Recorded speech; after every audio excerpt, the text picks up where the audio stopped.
Season 2 of the McBee Dynasty, Real American Cowboys is officially over, and so are Calah Jackson and Stephen McBee Jr. That became clear during the September 1 finale, when Calah decided not to attend Jesse McBee and Ali Ventresca's wedding, despite Stephen inviting her as his plus one. The eldest of the McBee brothers figured Calah had changed her mind at the last minute, when call after call to her went unanswered. And while he tearfully told producers, "I just cannot imagine losing my best friend," he also called the debacle the final straw of their relationship. Calah, meanwhile, explained her decision to skip the wedding in a confessional interview. "Our relationship has been a roller coaster ride, and I need peace in my life. I don't want any more drama. So today was not an easy decision for me, but it's time to end this and jump off the crazy train." Cameras then captured Calah removing her mic and leaving her and Stephen's once shared home for good. At the end of the episode, it was reported that the couple hadn't seen one another since December 2024, but they continued to text weekly. What Calah Jackson's been up to since McBee Dynasty Season 2 ended. The Texan hasn't rested since filming ended, whether heading to LA for a movie premiere and eating at the Chateau Marmont, where there has been much ado for the cast of The Valley, or taking her pup, Rocco, to Aspen, Colorado for a new chemo save hat. The frequent flyer is now back in the Lone Star State, and as seen in several posts on Instagram in recent weeks, she is showcasing art at Samuel Lynn Galleries in Dallas as the newest face on their social media. So far, she has highlighted the works of popular artists such as J.D. Miller, photographer Tyler Shields, plus Fabio Landera and Phil Luangrath. In an August 18 interview with Decider, Calah also said, "I've been really focused on my personal growth and getting back to a good place. I'm the happiest I've been in a really, really long time. I'm just riding the wave and focusing on myself right now." As far as her final split from Stephen, Calah cited the fact that her ex was dealing with the FBI investigation against his father Stephen McBee Sr., as well as her ongoing grief over the passing of her sister. "I tried my best to help him through his ordeal, but that care and consideration wasn't reciprocated," Calah told the outlet. "I think that's where things really started going downhill for us." Where Stephen McBee and Calah Jackson stand after Season 2. Stephen, for his part, told B&B in a post-Season 2 interview that he and Calah haven't spoken for several months. "I honestly think it's best that way," Stephen Jr. said. "I still care about her, but watching everything play back is hard and brings back the emotions of that time period, so it'd be tough to still continue to talk in any capacity while watching episodes play back and not feel emotionally charged. I wish her nothing but the absolute best and for all of the success in her life. She's an incredible woman, and we have so many great memories created together even through the tough times." He added that when it comes to the possibility of a reconciliation with Calah, that door has closed permanently. "There's just been so much that has happened between us, and between her and my family," Stephen Jr. concluded. "Sometimes it's better to start fresh with someone new than try to go back and work through the extremely tough situations and heal from them when there's still so much built up inside." Don't miss the latest on the McBees, including Stephen Jr.'s damning statement when looking back at his reconciliation with Calah. The echo in the silence.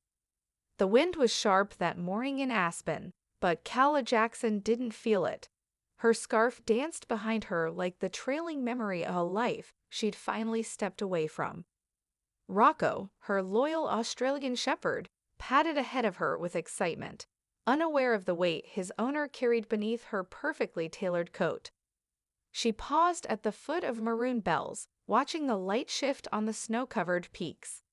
This place was her sanctuary now, a world far away from cowboy boots, wedding drama, and televised heartache. She hadn't spoken to Stephen McBee Jr. since the wedding no-show months ago. Not really, the occasional "hope you're well" text, the obligatory birthday message. nothing that carried weight anymore. And yet, his name still lived rent-free in the quieter corners of her mind. "I don't miss him," she whispered to the mountains, as if daring them to argue. "I miss the idea of him." But ideas, she had learned, were not always safe to love. Part A. A canvas called Calah. Back in Dallas, Calah was something else entirely. She was the soft hum of a gallery spotlight, the clink of champagne glasses and art buyers' idle praise. She wasn't Steven's girlfriend here. She was Calah Jackson, curator, creative, muse, and mystery. Samuel Lynn Galleries had approached her after her Aspen trip. A chance meeting with J.D. Miller had sparked a collaboration. Now, she was the vibrant new face on their social media, blending the worlds of Western grit and modern elegance. In one of the gallery's private backrooms, Calah stood in front of a massive canvas painted by Phil Luangrath, an abstract storm of violet, crimson, and coal black. "What do you see?" J.D. asked, stepping beside her. She tilted her head. "A goodbye, one that should have happened a long time ago." He nodded slowly. "You ever consider painting?" She laughed, short and amused. "I leave that to people who know what they're doing." J.D. turned to her with a seriousness she wasn't expecting. "Maybe it's time you stop letting everyone else paint your story." Part I. The final straw and the final frame. Stephen McBee Jr. stared at the empty pasture beyond his family's property. The cattle were distant specks against the Missouri skyline. The whole place had felt quieter since his brother Jesse's wedding. The laughter that had once filled the air during filming had long faded. So had Calah's voice. He hadn't wanted her there for show. He'd wanted her there because she had been the only one who ever looked at him and didn't see the hair, the reality star, or the McBee son. With Calah, he had been Stephen, raw, flawed, human. But people didn't stay on roller coasters forever. She left, his mother had said coldly that day, so stop looking for her in every barn and field. But he couldn't help it. Sometimes, love echoed loudest in the places they'd once touched: the porch swing, the guest bedroom, the kitchen where she'd burned pancakes and laughed until she cried. And sometimes, love echoed even louder in the silence of the phone that never rang back. Part IV. The valley between them. A few weeks later, Calah stood in Los Angeles at the Chateau Marmont, sipping a rosemary gin cocktail at a table that boasted actors and influencers and the occasional misfit poet. Her world had gotten bigger, brighter, but oddly not heavier. "You used to date the cowboy guy, right?" one of the socialites asked, oblivious to the wound beneath her glossed smile. "I used to date a guy," Calah replied smoothly. "He just happened to ride horses." The group chuckled, satisfied with the answer, but later, back in her hotel room, she caught herself scrolling, not through her own photos, but his, or what was left of them. Tagged images from the show, freeze frames of what used to feel like forever. Her thumb paused on a picture from the early days. Her in flannel, him in a baseball cap, both unaware of the camera. She'd never looked more herself. Then the caption hit her gut like a thrown horseshoe. Before the noise, before everything. She closed the app.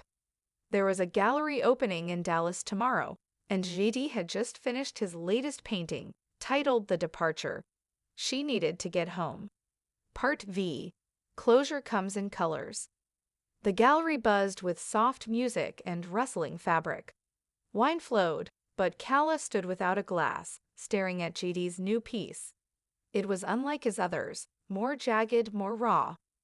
"You said you wanted to paint your own story," JD said, stepping behind her.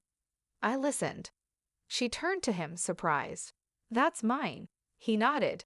"Inspired by everything you've said, everything you've chosen not to say."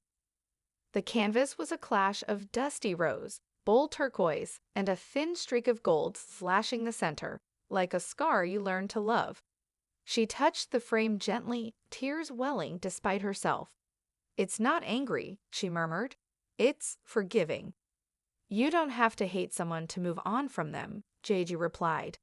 Sometimes the most powerful thing you can do is let go with grace. Part VI. A letter never sent. That night, in the quiet of her loft apartment, Calah opened her laptop and began typing. Not a social media caption, not a press release. A letter. To the cowboy who once made me believe in wild hearts. We didn't crash, we unraveled, slowly, with every silence, every unreturned effort. But I think that's the saddest part. We could have worked, if timing were kinder. If pain didn't pull us in opposite directions. I used to dream of you waiting for me at the end of an aisle. Now I dream of walking toward myself instead. You gave me memories that sparkle, even when I wish they wouldn't. But you also gave me strength I didn't know I had. You showed me how important peace is. And maybe that was your purpose in my life, to help me find mine. Wherever your boots take you next, I hope the land is kind. I hope you find someone who sees you the way I once did, before the world told us how we should love each other. Goodbye for real this time. See, she didn't send it, but she saved it. Part VII. The Art of Letting Go. Weeks later, Stephen visited Dallas for business, a rare trip out of Missouri. A friend had told him about a gallery opening.